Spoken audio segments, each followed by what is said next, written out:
Olá, está no ar mais um O Tema é Direito. Este é um programa do curso de Direito do Centro Universitário Franciscano.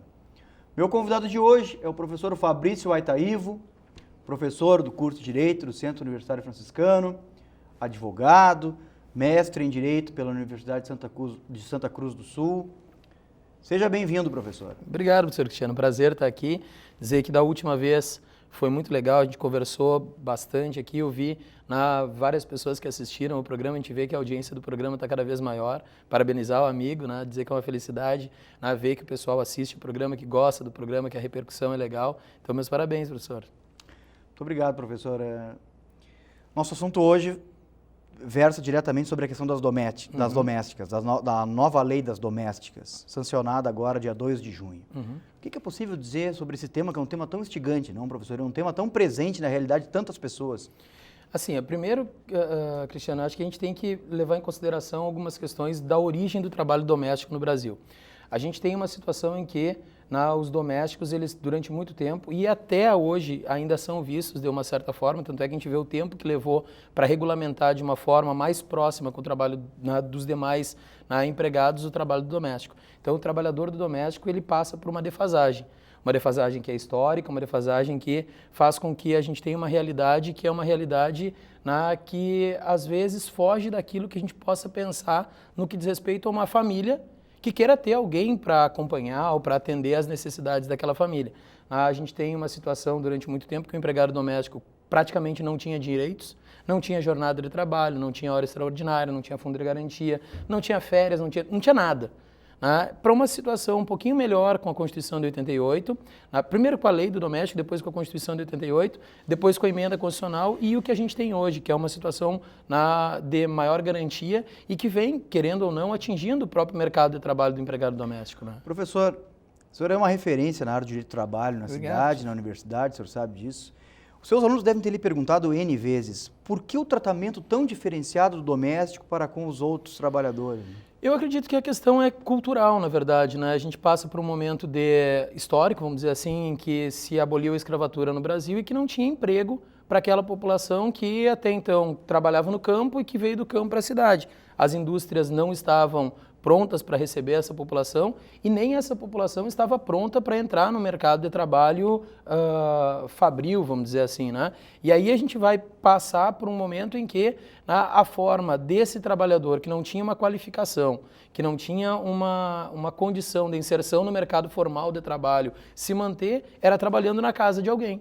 E aí a gente tem aspectos culturais que fazem com que as famílias, muitas vezes, aqui no estado do Rio Grande do Sul, a gente tem essa ideia dos agregados, daquelas pessoas que a família trazia para morar dentro de casa e que era considerado filho na hora de trabalhar, era até dito como filho, mas na hora da herança não era filho. Então essas pessoas se tornaram os trabalhadores domésticos. Tanto é que a ideia que a gente tem de trabalho doméstico, que normalmente parece ser única e exclusivamente o trabalho de quem vai desempenhar uma atividade dentro de casa, como lavar roupa, fazer comida, não é a ideia do doméstico. O empregado doméstico, ele pode ser qualquer trabalhador. Se eu tiver dinheiro suficiente para contratar um médico como empregado doméstico, o médico vai ser empregado doméstico. A enfermeira vai ser empregada doméstica. Qualquer profissão, o professor pode ser contratado como empregado doméstico, desde que preste serviço para uma pessoa, preste serviço para uma família, no âmbito residencial, numa atividade sem finalidade lucrativa, sem fim econômico. Qualquer profissional, perto daquilo que a gente tem, tanto a babá como o acompanhante de idoso vão ser empregado doméstico. Por quê? Porque a gente não tem ali uma atividade que seja lucrativa. Ao mesmo tempo que se a gente for pensar na babá contratada, a babá crecheira, vamos dizer assim, contratada por uma creche, ela não é empregada doméstica. O acompanhante de idoso contratado por uma clínica geriátrica vai ser empregado urbano. Agora, se for dentro da casa, vai ser empregado doméstico e tem os direitos do doméstico. Professor, antes de penetrarmos na especificidade da nova lei, sem sombra de dúvida, assim, num contexto global da legislação nova, ela é visivelmente mais vantajosa para o empregado, mas ela onera o empregador, isso é inegável. Essas pessoas que têm o costume de ter 1, 2, 3 empregados domésticos, talvez repensem essa porque possibilidade. assim, olha só, Cristiano, tem um ditado campeiro, gaúcho, que diz que quem não tem unha não pela mondongo, quem não pode não se mete. Nós tínhamos famílias que não são uma empresa, onde não era de chamar atenção ou de espantar que tu tivesse 4 empregados domésticos. Uma era a empregada responsável, ou o empregado responsável por comandar a casa, naquela ideia de um mordomo, daqueles filmes norte-americanos ou ingleses, onde eu tenho a figura do mordomo. Além do mordomo, eu tenho uma cozinheira, eu tenho outra para arrumar a casa, eu tenho outra para cuidar das crianças e outra para posar com as crianças. 5 empregados domésticos. Nós temos pessoas dos nossos vínculos de amizade que tinham isso. Claro, tinham isso por quê? Porque não precisava depositar o fundo de garantia, porque não precisava se preocupar com jornada de trabalho, porque não precisava pagar adicional de hora extra. É evidente que no momento que a gente regulamenta isso e passa a assegurar para esse trabalhador o mesmo que um outro trabalhador que presta serviço para uma empresa tem, com certeza que muda a possibilidade de manter isso. E gerando alguns problemas para situações pontuais. O que mais me chama a atenção, que acho que vai levar até uma mudança da nossa cultura, é o acompanhante de idoso. É hoje praticamente inviável que uma família de classe média consiga manter uma pessoa acompanhante de idoso da mesma forma que mantinha há 2, 3 anos atrás. Por quê? Porque o custo vai ser muito elevado. Porque se nós formos respeitar a legislação trabalhista e temos que respeitar de acordo com aquilo que se estabelece, o custo vai ser altíssimo. Eu não vou gastar menos do que se eu tiver que respeitar a legislação e for manter lá jornadas de trabalho de 8 horas, mais o número de horas extraordinárias que pode ter, ou 12 horas consecutivas por 36 de descanso, eu preciso ter quantos empregados trabalhando? Eu preciso ter 4 revezando, e aí o custo disso vai me dar um custo de 4, 5 mil reais por mês. Quantas pessoas têm condição de gastar isso só com o seu empregado doméstico? Então, nós vamos ter que passar, de repente, por um outro momento, pensar em alternativas diferentes, clínicas. Sim, claro. Abandonar aquela ideia que a gente tem, eu vou pegar o meu pai, a minha mãe e eu vou colocar num asilo. De repente, a alternativa viável economicamente vai ser algo parecido com isso, Quem sabe repensar a forma como... e a gente tem boas clínicas que prestam esse tipo de serviço, Como se dá isso nos ambientes, mas que vai ter uma alteração, vai ter. Economicamente, se tornou inviável a gente manter 3, 4, 5 empregados domésticos, assim como, claro, não para todos, Continua, algumas pessoas ainda vão ter 4, 5 empregados domésticos, mas é incomum isso acontecer. Professor, já caracterizaste o trabalhador doméstico, as atividades que ele realiza. Antes da gente aprofundar a questão na legislação, qual é a diferença dele para o diarista? Acho que essa é uma pergunta que as pessoas se fazem. A questão toda está na habitualidade. Unicamente na questão do tempo, então. Na verdade, questão temporal. Que eu entendo que até a gente tem que observar alguns outros elementos, porque o empregado doméstico, antes dele ser doméstico, primeiro ele é empregado. Então ele é o empregado doméstico. Se ele primeiro é empregado, como empregado ele tem que ser pessoa física, ele tem que prestar serviço com a habitualidade que a lei do doméstico fala de continuidade, a antiga lei do doméstico falava de continuidade, subordinação e pagamento de salário.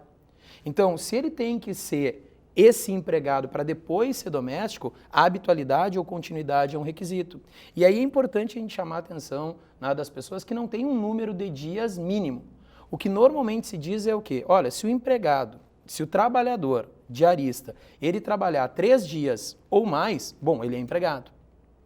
Agora, não significa que aquela pessoa que trabalha um único dia não possa ser empregado também. Tudo vai depender de um conjunto de elementos, como a frequência, mas também a subordinação. Na minha casa, nós não temos empregada doméstica, Nós temos uma diarista que, eventualmente, vai, mas tem uma frequência. Ela vai ir 2 vezes por semana. Só que normalmente, o limite máximo. Não que seja o limite máximo. Dentro desse limite, tranquilo. Eu poderia ter ela indo 1 dia da semana como empregada, porque a lei agora autoriza que eu contrate o empregado doméstico até com regime de tempo parcial. Ela pode ser contratada para trabalhar um número menor de dias, como empregado, porque eu quero ter esse empregado, porque eu quero ele com habitualidade, com subordinação. O que acontece na relação do diarista é que ele continua tendo a sua autonomia. Um dia antes da data agendada para que ela vá na minha residência, ela pode ligar, e muitas vezes acontece, Ela liga e avisa, olha, não vou. Confesso que tanto eu como a Juliana, que tu conhece, a gente fica meio chateado, não veio, mas ela não é nossa empregada. Nós não temos o direito de ligar cobrando que ela compareça naquele dia. Por quê? Porque ela não é empregada doméstica. Claro. Ela tem essa liberdade. Então, tudo vai depender desse conjunto de elementos. Claro, causa um inconveniente, mas eu volto a dizer, se eu não quero um inconveniente, eu quero ter a certeza que aquele empregado vai estar lá nos dias que foi agendado, que eu vou poder cobrar, eu contrato um empregado doméstico. E o cuidado maior é do quê? É das pessoas saberem que trata-se de uma relação que não é uma relação de amizade, que é uma relação jurídica. Então, normalmente, a gente consegue fazer uma defesa adequada num processo que envolva o empregado doméstico, a gente consegue trabalhar tanto bem para o empregado como para o empregador, quando as partes se preocuparam em ter o recibo de pagamento. Eu costumo perguntar, bom, então, para os meus clientes lá no escritório, quando a gente vai fazer uma defesa, muito bem, nós vamos alegar que o empregado era diarista. E nós temos, então, os recibos de pagamento das diárias? Quantos de nós tem recibo? Quantos de nós temos os recibos de pagamento? A maioria não tem. Então, já começa a ser mais difícil para até comprovar o quê? Para até comprovar que a pessoa trabalhava um único dia na semana, 2 dias. Por quê? Porque eu não tenho a prova documental. Mas é muito comum a arguição do diarista se auto-intitulando empregado. Isso acontece muito no nosso trabalho. Claro, porque a relação ela é muito próxima de uma relação de emprego. O que modifica a relação do doméstico do empregado são elementos muito pontuais. E aí sim, de repente, aquela pessoa que inicia prestando serviço como diarista, até por uma certa liberdade que surge entre as partes, o que acontece? Num dia ela manda a mensagem dizendo, olha, eu não vou. Logo em seguida, como tu cria um certo vínculo, tu já está cobrando, mas por que tu não veio? Claro. Então aquela relação que era uma relação de autonomia passa a não existir mais. Então nas audiências, até quando acontece isso, a gente vê os juízes, as juízas do trabalho perguntando, tá, mas e no dia que ela não foi? Quando a gente sustenta a questão da autonomia, tá, mas e no dia que ela não foi, o que a senhora fez? O que o senhor fez? Não fiz nada, ela não é minha empregada. Ou, eu ligava para cobrar. Então, são elementos que aparecem normalmente numa audiência, que aparecem num processo judicial, que descaracteriza a ideia do empregado doméstico com autonomia. Então, eu prefiro sempre alertar que não há um número de dias, ainda que a gente possa dizer que se estiver trabalhando 3 dias ou mais, bom, aí é empregado, mas não há um número de dias. O que existe são elementos pontuais que determinam se aquela determinada pessoa é efetivamente empregado doméstico ou se não existe o vínculo empregatício. Vamos fazer um breve intervalo, professor, para que no segundo bloco a gente possa entrar diretamente na lei 150, que o senhor disse? Lei Complementar 150, exato. Que trata, então, da nova regulamentação dos trabalhadores domésticos. Fique conosco, nós já retornamos.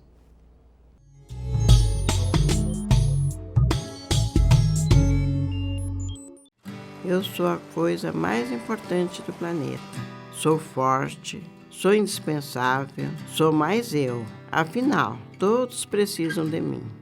Não tenho cheiro nem gosto, sequer tenho cor. E mesmo assim, todos precisam de mim. As pessoas, as plantas, os animais. Tudo aquilo que habita a terra tem em mim a satisfação de suas necessidades. Sou a lágrima que sai dos seus olhos, o aguçar da sua boca sedenta. Limpo, floresço, regenero, hidrato e mato a sede. Sou tudo o que há de melhor e preciso me proteger, pois um dia posso me extinguir e sem mim todos à minha volta virarão pó.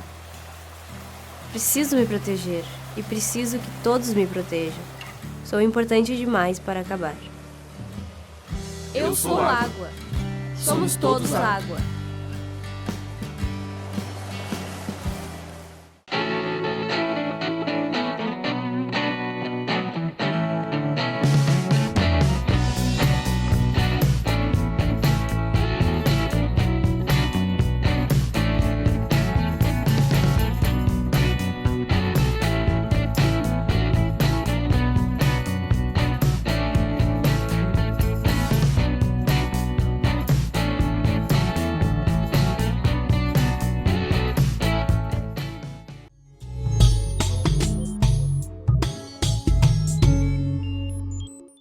Retornamos com o tema É Direito de hoje. Este é um programa do curso de Direito do Centro Universitário Franciscano. E o meu convidado, já apresentei no primeiro bloco do programa, o professor Fabrício Aitaivo, uma das referências de direito do trabalho e processo do trabalho da cidade e região. Professor, eu proponho agora uma espécie de ping-pong, como nós denominamos no intervalo quando conversávamos. Eu lanço o tema e o senhor me responde com base na reforma do trabalho doméstico. Pode ser? Perfeito, claro, claro. Então vamos lá. Jornada de trabalho. Jornada de trabalho de 44 horas, 8 horas diárias, 44 horas semanais. A jornada igual a de qualquer outro trabalhador da iniciativa privada. Mas é possível contratar por tempo menor. Sim, é possível contratar. Essa seria a jornada máxima, né? De 8 horas diárias, 44 horas semanais. Eu posso contratar até por tempo parcial, que é um trabalho parecido com o que existe para os demais setores, né? Que permitem a contratação de até 25 horas por semana. E aí, claro, respeito o número de horas diárias, né? O máximo são 8, mas eu posso ter na contratação por até 25 horas semanais também. Horas extras. Hora extra que até então não se pagava o adicional de hora extra e havia já alguma jurisprudência que assegurava à empregada ou ao empregado doméstico o pagamento da hora normal, além da jornada contratual, mas sem o adicional de hora extra. Hoje nós vamos ter o pagamento da hora extraordinária, mais um adicional de no mínimo 50%. E há limite, professor? O que existe em relação ao limite da jornada de trabalho? A CLT, nesse ponto, estabelece que nós teríamos um limite de 2 horas, no máximo, para a jornada extraordinária. As 8 horas normais, mais 2 horas extraordinárias. Ainda que nós tenhamos a possibilidade de jornada como em turno de revezamento, né? Aquele empregado que trabalha 12 e folga 36. Então, também é possível o limite de 12 por 36. Então, não há um grande engessamento, vamos dizer assim, na jornada de trabalho. A lei procurou atender essa necessidade de ter um trabalhador que presta serviço de uma forma diferente, né? Que é o trabalhador doméstico. E a questão do banco de horas aí se aplica na relação? O banco de horas, como definição, a gente não falaria de banco de horas, porque o banco de horas é um tipo de sistema de compensação de jornada de trabalho que exige a participação do sindicato. Eu falo isso porque normalmente a gente faz essa confusão, o que é compensação e o que é banco de horas. O banco de horas é um sistema que exige a participação do sindicato. A lei não trouxe a figura do banco de horas. O que a lei trouxe? Ela trouxe a figura da compensação. Uma compensação simples que nós vamos trocar as horas que o empregado trabalha além da sua jornada normal por folga. E aí essas folgas devem ser concedidas para o empregado num período máximo de 12 meses. E nesse ponto se aproxima do banco de horas, porque o banco de horas é um sistema negociado com o sindicato em que tu teria a folga para o empregado em 12 meses. Para os trabalhadores das empresas, de um modo geral, o que tu precisa? Tu precisa da negociação coletiva para instituir o banco de horas. Diferente do que acontece com os trabalhadores, de um modo geral, que podem estabelecer, por exemplo, de segunda a sexta, jornada de 8h48. Aumenta de segunda a sexta e não trabalha no sábado de manhã. Essa jornada de 8h48, para os trabalhadores de um modo geral, ela é possível desde que estabelecida por meio de acordo coletivo, convenção coletiva ou acordo individual por escrito, que é o que surgiu então para os empregados domésticos, a figura de um acordo individual firmado por escrito, que permita essa possibilidade e que aumenta a possibilidade da compensação por até 12 meses. Era um ponto até que se discutia se iria ou não ser vetado quando da nova lei. Por quê? Porque, veja, são 12 meses, né? Na iniciativa privada não existe essa possibilidade sem a participação do sindicato, só com o sindicato. Mas, de qualquer forma, não foi vetado, então tem até 12 meses para compensar as horas trabalhadas a mais pelo empregado durante o mês. Para você que ligou a televisão agora, nós estamos conversando sobre a nova lei dos trabalhadores domésticos e eu brinco aqui com o professor fazendo uma espécie de ping-pong. Então eu lanço o tema e ele... Na verdade, é muito mais ping, né? Porque quando cai aqui eu não consigo ser tão rápido assim, né, professor? Vamos dar continuidade, professor. Vamos lá. Férias. Férias. Empregado doméstico tem direito a 30 dias de férias. Já houve o tempo que eram férias contadas em dias úteis. São 30 dias corridos de férias para o empregado doméstico. E podem ser vendidas, divididas? Muito legal ter lembrado disso, Cristiano, porque ele pode, aquilo que a gente fala de vender as férias é um direito do empregado doméstico, assim como é um direito de qualquer outro trabalhador. Os trabalhadores, de um modo geral, eles têm um prazo para requerer a conversão de um período das suas férias em abono pecuniário, 1/3 das suas férias em abono pecuniário. O empregado doméstico passa a ter a mesma possibilidade, né? Ela pode converter parte das suas férias, sendo que ela tem que requerer isso até 30 dias antes do final do período aquisitivo. Diferente do que acontece com os outros empregados, que até 15 dias, 30 dias antes de fechar 12 meses de serviço, que corresponde ao período aquisitivo de férias do empregado, que é com todo empregado assim, trabalha 12 meses e o empregador tem outros 12 meses para conceder as férias para esse empregado. No caso do doméstico, 30 dias antes de fechar o aquisitivo, ela tem que requerer a conversão. E aí, na verdade, é o empregado que vende, se quiser. Não há uma obrigação, não é o empregador que compra as férias, como muitas vezes se dá a entender, eu vou comprar as férias. É o empregado que tem que querer vender. Sim, porque o direito de gerar no período integral. O direito é dele, é ele que escolhe. E aí teríamos que ter lá o documento que comprova que o empregado fez esse requerimento. Trabalho noturno, professor. Com adicional, primeiro, o horário das 22 horas de um dia às 5 horas do dia seguinte, é isso que nós temos como horário noturno para o empregado doméstico. Esse trabalho realizado nesse horário, ele tem um adicional de 20% no mínimo, nada impede que seja um adicional maior, e a hora de trabalho noturno, ela tem uma redução. Ela é uma hora de 52 minutos e 30 segundos. Então, na verdade, quem trabalha das 22 de um dia às 5 do dia seguinte, ele trabalha 8 horas.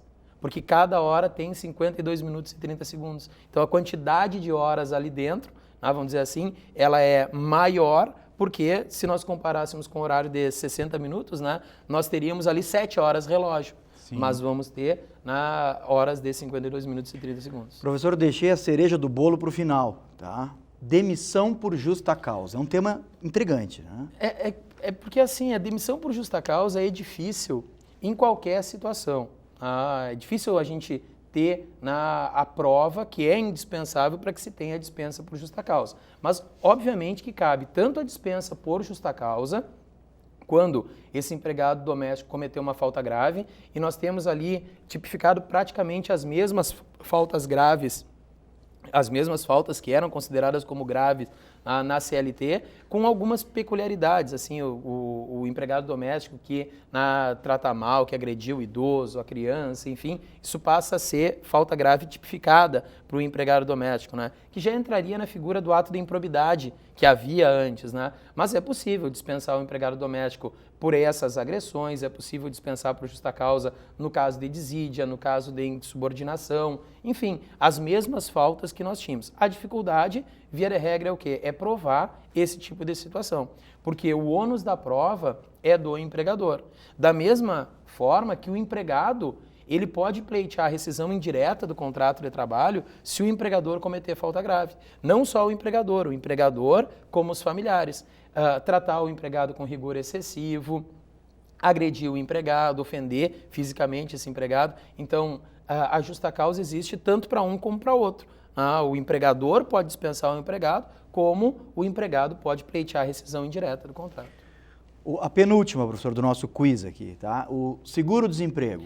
O empregado doméstico tem assegurado um seguro-desemprego, que é um seguro-desemprego um pouquinho diferente do que acontece com os outros trabalhadores, O seguro-desemprego para o doméstico ele vai ser num valor, primeiro que é num valor fixo, de um salário mínimo, e o número de parcelas também vai ser um número fixo de parcelas, são 3 parcelas de seguro-desemprego. Então, é um número fixo de parcelas, são limitadas ao valor de um salário mínimo, e o requerimento, ele também é um pouquinho diferente dos outros empregados, que deve ser requerido de 7 a 120 dias, para o empregado doméstico é de 7 a 90 dias após a extinção do contrato de trabalho. Claro, desde que o contrato de trabalho tenha sido encerrado a partir de uma dispensa sem justa causa. Se nós fôssemos pegar do seguro-desemprego, o que a gente diria? Tem que ser no caso de desemprego involuntário. Se o empregado se demite, o desemprego não é involuntário ele não tem direito ao seguro-desemprego. Se o empregado cometer a falta grave, o desemprego não é involuntário e ele não tem direito ao seguro-desemprego, no caso de desemprego involuntário. Como também, e acho que vale a pena a gente sempre destacar, que aquele empregado que está recebendo o seguro-desemprego e recebe uma proposta de emprego condizente com a sua condição pessoal, com a sua remuneração, e ele injustificadamente não aceita o emprego, o seguro-desemprego deve ser cancelado, porque aí o desemprego dele é voluntário. Então, o seguro-desemprego não é para que a pessoa encerre o contrato de trabalho e fique 3 meses ou 5 meses aguardando para aí sim procurar um emprego. Não, é um benefício que tem como objetivo amparar a pessoa naquela situação enquanto ele está desempregado de forma involuntária.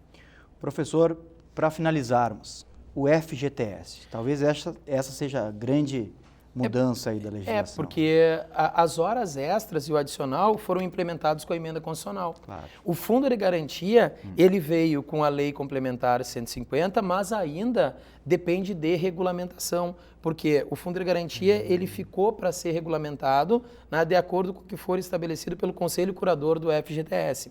O que nós temos é que sim, o empregado doméstico vai ter direito a um Fundo de Garantia de 8%, é o mesmo percentual do Fundo de Garantia dos trabalhadores de um modo geral, né?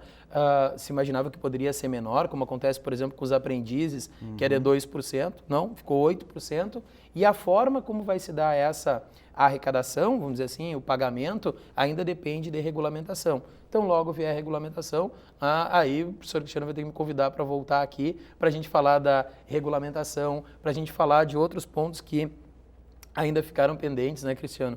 E que a gente não sabe exatamente como é que vai se dar, a questão da possibilidade da contribuição, do pagamento lá dos 3,2% para formar uma multa, que também pode parecer estranho que o empregador tenha que pagar, além do valor que ele paga dos 8%, ele paga mais 3,2% que vão formar, vamos dizer assim, um outro mini fundo para o caso de uma dispensa sem justa causa. E eu digo um mini fundo por quê? Porque corresponderia àquilo que os trabalhadores da iniciativa privada têm, que é os 40%, né, para ele, e no caso doméstico esses 3,2% vão formar esse mini fundo.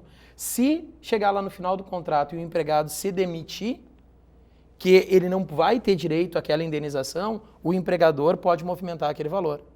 Volta para o empregador. Da mesma forma que se tiver uma culpa recíproca dos dois, né, a culpa do empregado e do empregador, que a indenização para os trabalhadores da iniciativa privada ela é de 20%, havendo a culpa recíproca, o empregador não vai ter que pagar o valor total da multa, ele vai poder movimentar metade do valor. Bom, professor, eu gostaria de lhe parabenizar pela sua fala, eu acho que ela foi muito esclarecedora. A gente está num momento de adaptação ainda da legislação, isso é inegável, ela é muito recente, foi sancionada agora, faz pouco mais de 30 dias, 60 dias hoje, né? É 2 de junho. Então, lhe parabenizar pelo seu trabalho, né, pelo aquilo que o senhor vem realizando aqui no curso de Direito. Obrigado. Seja no ambiente de ensino, mas principalmente também no ambiente da pesquisa. Eu sei que o senhor tem uma série de orientandos aqui que gostam muito de pesquisar com o senhor. Então, lhe parabenizar por tudo que o senhor tem feito aqui e dizer que o programa está de portas abertas para o senhor quando o senhor assim desejar. Obrigado, Cristiano. Fique ligado nos próximos programas da TV Unifra. Não desligue a sua televisão, fique conosco e até a próxima.